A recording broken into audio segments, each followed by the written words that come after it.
자, 우리가 지난번에 LH 사태 때 국민들이 엄청나게 분노했습니다. LH 사태 때 분노한 원인이 뭐겠습니까? 부동산, 아파트가 전국적으로 폭등하고 있는데 그 와중에 LH 직원들이 신도시 주변에 이 개발 정보를 갖다가 미리 듣고, 또 LH 직원뿐만 아니라 거기에 이 신도시가 들어서는 수도권의 이 각종 이 시청 등에 근무하는 공직자, 또 일부는 이 국회의원 가족, 이런 사람들이, 또 시의원도 있고요.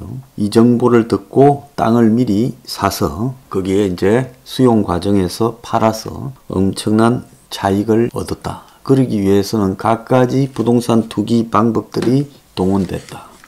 그래서 거기에 대해서 국민들이 엄청난 분노를 갖다가 이렇게 터뜨리고, 그 분노 때문에 지난 4월 보선에서 여권이 서울 부산시장을 뺏기고 구단이 이 선거 결과에서도 전부 패배하는 참패가 나왔습니다. 자, 국민의 분노가 지난 4월 재보선에 저렇게 모여든 이유 중에 하나가 부동산 폭등의 와중에서 그 부동산 폭등을 완화시키기 위한 방법으로 논의되는 신도시의 아파트 공급 부지를 저런 식으로 미리 정보를 듣고 사서 취합해서 거기에서 막대한 이득을 취했다는 겁니다.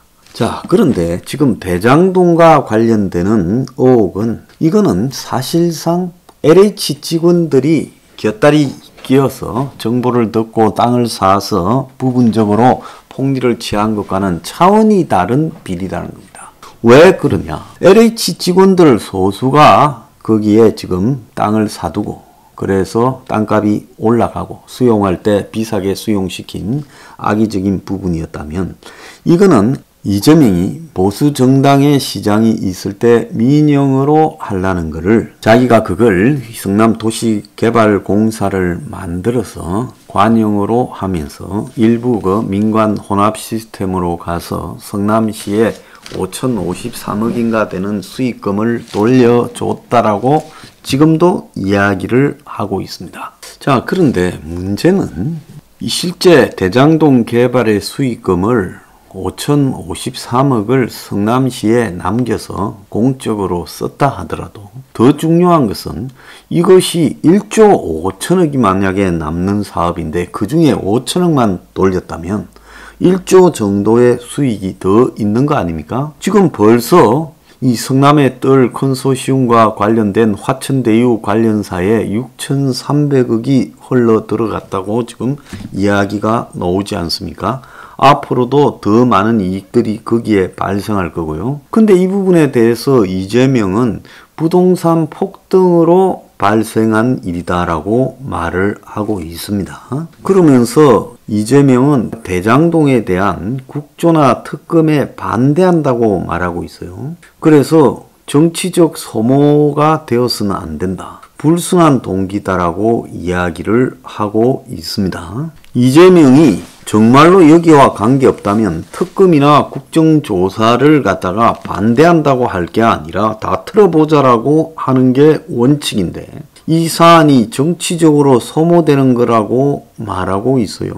자, 똥당의 김기현 원내의 대표는 이재명이 국정감사에, 지금 국감이 진행 중이죠, 정인으로 출석해야 된다고 요구하면서 계속 회피하면 추석 이후에 국정조사는 물론 이재명 게이트 특검법 발의를 하겠다라고 하고 있습니다. 자, 이재명 측의 상황실장인 김영진은 실체적 진실에 다가가는 게 아니라 정치적 논쟁을 만들기 위한 불순한 동기에서 특검 제안이 들어왔다, 논의 자체가 적절치 않다라고 말하고, 고발이 진행되면 수사하는 게 더 필요하다라고 말하면서 부동산 수익률이 높은 부분에 이재명과 똑같은 소리로 2010년 리먼 브라더스 이후 부동산 시장이 폭락했고 미분양이 나거나 모든 개발 계획이 취소되는 과정이었다. 웃기고 자빠졌습니다. 수도권의 아파트에 미분양이 될 리가 있습니까? 이 미분양은요, 금융위기 이후에 지방의 일부 미분양이 발생해 있었고, 그것도 그렇게 많은 양이 아니었고, 수도권의 지금 신도시에 아파트를 갖다가 이렇게 개발했을 때, 그거는 그 판매 가격 또한 충분히 적정 수익이 보장된다는 것은 세상이 다 알고 있었습니다. 그런데 그때는 미분양이 되어서 손해가 날지도 모르는 상황이었는데 이후 해보니까 좋아져서 그렇다고요. 2015년에 시작했잖아요. 2015년에 시작했는데 2015년에 아파트가 그렇게 지어도 수도권에 미분양 날 만큼 문제였나?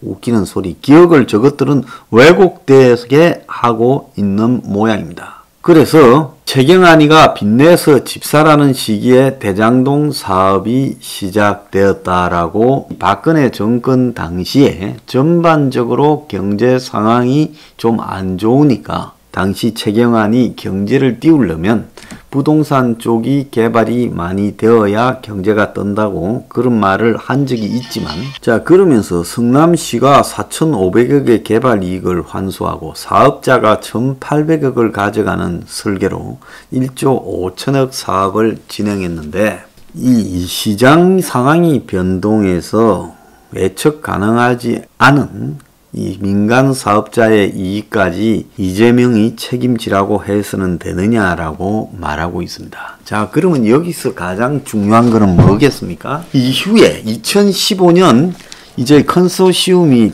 뜬 이후에 그때 컨소시엄을 만들 때 계약 조건이 서로 있었을 거 아닙니까? 그러면 그때 계약을 다 공개하고 까라는 겁니다. 그리고 그 이후에 시장 상황이 변동해서 아파트 판매 가격이 올랐단 말입니까? 땅값이 올랐단 말입니까? 그걸 명확하게 이야기하세요.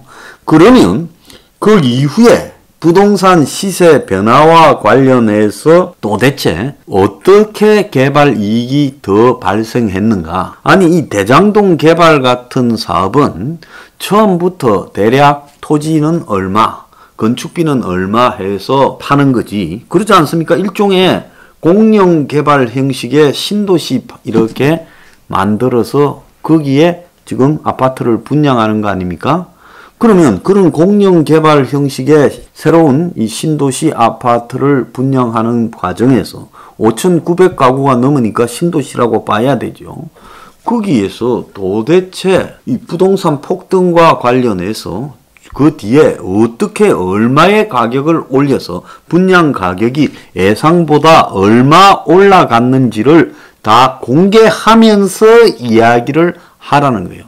그런데 여기서 중요한 거는 실제로 시가 주도해서 분양하는 그런 컨소시엄의 아파트에서 전체 시장 가격이 폭등한다고 그러면 시가 주도한 컨소시엄에서 아파트 가격을 올리고 땅값도 올리고 이렇게 해서 이익 폭등이 발생했느냐. 자, 이재명 측은 예상치 못한 이익 폭등이 발생한 근원이 어디에서 구체적으로 나왔는지. 처음에 계산한 이익은 4,500억 플러스 1,800억. 그래서 6,300억에 불과했는데 이것이 어떻게 해서 1조 수천억의 이득이 나오게 됐는지에 대해서 그 이득 발생이 부동산 폭등의 결과라고 입증시키는 수치를 좀 내보기 바랍니다. 자, 만약에 부동산 상황이 폭등해서 분양 가격도 폭등시켰다면 이게 공영개발입니까? 대장동이요? 아니잖아요. 부동산 가격이 폭등해서 시가 공영 개발하는 아파트의 판매 가격을 거기에 맞춰서 폭등시켰다? 저는 그걸 이해가 가지 않는다는 겁니다. 애초에 이 대장동에서 아파트 분양 공고를 내고 선분양이잖아요. 자, 그러면 그때 정해진 가격으로 팔은 거지 지금 현재의 가격으로 팔은 게 아닐 거 아닙니까? 2020년이나 21년의 가격으로요. 그러지 않습니까? 아파트가 분양하고 난 뒤에 입주까지 2, 3년이 걸리잖아요. 자, 대장동 프로젝트는요, 통상적으로 이런 대규모의 아파트 개발 사업을 할 때 사업 착수부터 분양까지 10년 이상 걸리는데 대장동 프로젝트는 2015년 8월에 시작해서 2018년 12월에 끝났어요.